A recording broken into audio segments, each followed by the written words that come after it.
Hi everybody, thanks a lot for joining me. I just wanted to give you a little update on a product that I shared in a recent haul video over on my other channel. It's the E.L.F 18-piece eyeshadow palette. I got this thing for $8 and I noticed it under the beauty school section of E.L.F's website. It's kind of a matte black, you know, really sleek looking palette actually. This palette also comes with a little angled eyeshadow brush as well, and there's a really nicely sized mirror there up top. It's a largely neutral palette. I think as you glance at it, you might see, you know, a navy blue here, a light green, maybe some light lilac type shades, but really from a color perspective, those things come across pretty muted, but it really is a combination of different finishes here. The shades that you're seeing across the top are kind of a matte or satin type finish. A lot of the shades in this second row, they actually feel almost creamy to the touch. It doesn't feel dry. It actually feels like a borderline cream type product with a lot of those, and there's Mom, she's just going down the hallway.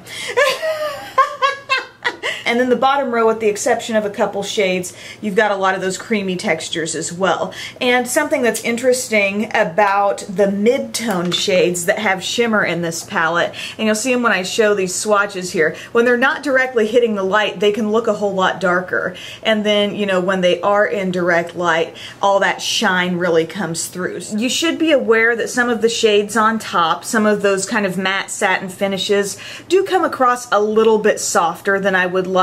Certain ones, you know, like this cream is, you know, could be a little more pigmented. Same with the soft lilac and the soft brown. Still, these shades function really nicely to blend other things out, but there are some really nice deep shades in this palette as well that provide a lot of contrast. I'm talking about some of these deeper shades.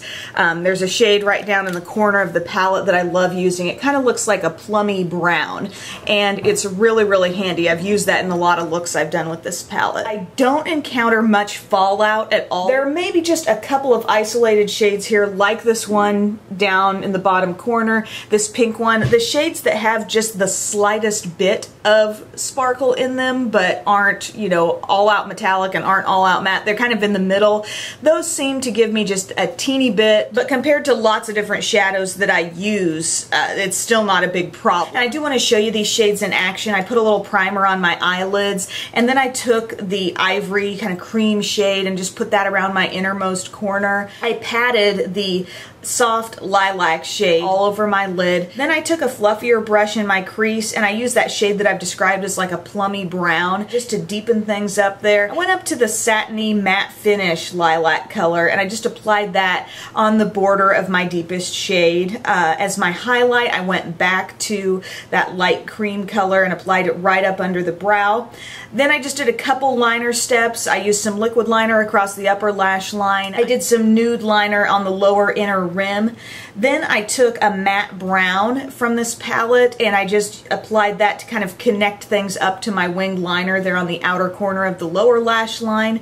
And the defining eye brush that comes with this palette, it's not, I don't find this super useful for a lot of things, but it actually can be kind of good for stamping on, you know, some sort of smudgy liner. So I just used that with the spring green color to give myself a little bit of pop on the lower lash line. So I was really using some shades that remind me of my Too Faced Romantic Eye palette, you know, some of those soft lilacs, the light green. I'm not saying this is some kind of dupe palette for the Romantic Eye. It's definitely not as purpley, doesn't have as many like really deep rich shades as that palette has, but it does, you know, have some similarities here and there, and I love that palette, so I really wanted to do something a little bit similar to what I could get with it. I think this is an awesome value for $8 if you're trying to stock up on some neutral eyeshadows. It gives you also some interesting pops.